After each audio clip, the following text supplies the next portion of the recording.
Quelles sont les limites de la liberté de la presse? Was sind die Grenzen der Pressefreiheit? Ich glaube, die Grenzen der Pressefreiheit dürfen nur dort liegen, wo die Rechte anderer eingeschränkt werden. Ansonsten darf Pressefreiheit nicht eingeschränkt werden. Okay, die Frage lautet, wie würde eine Welt ohne Journalismus aussehen? Und ich glaube, dass eine Welt ohne Journalismus eine sehr polarisierte Welt wäre, wenn es uns als Journalisten, als Mittler nicht gäbe, die eben auch erklären, was vorgeht oder versuchen zu erklären, was vorgeht und sich nicht nur an die ersten Infohäppchen heften, die über Twitter oder die sozialen Netzwerke kommen. Quelles sont les limites de la liberté de la presse?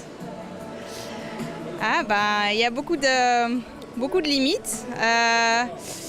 Il peut y avoir des limites légales dans certains pays, il peut y avoir des limites politique, il peut y avoir de la pression sur les journalistes pour ne pas parler de certains sujets.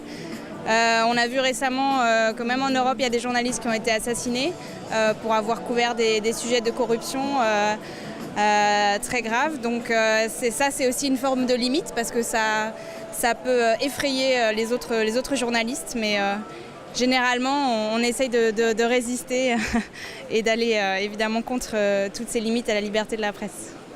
Wie kann man investigativen Journalismus und längere Beiträge in einer schnelllebigen Welt wieder schmackhaft machen? Die Antwort wird relativ kurz ausfallen, indem man nicht auf diejenigen schielt, die investigative oder gründliche Berichte gar nicht hören wollen, sondern für diejenigen arbeitet, die sie hören wollen und brauchen in ihrem Leben.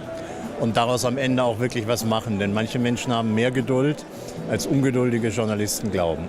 Wie stellen Sie sich die Entwicklung des Medienkonsums in den nächsten 10 Jahren vor?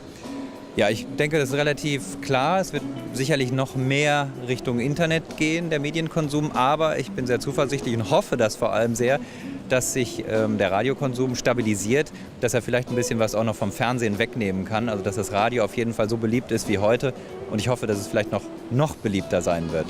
Quelles sont les limites de la liberté de la presse?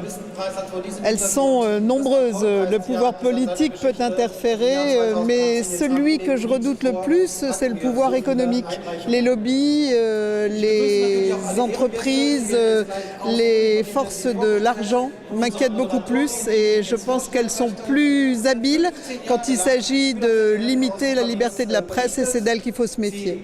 Woran unterscheidet man eine Fake News von der wahren Information? Manchmal ist das gar nicht so einfach, da muss man sich darum kümmern, sich informieren und sich vor allen Dingen nicht nur auf Facebook informieren, sondern in der Welt, bei den öffentlich-rechtlichen Sendern, bei den Zeitungen.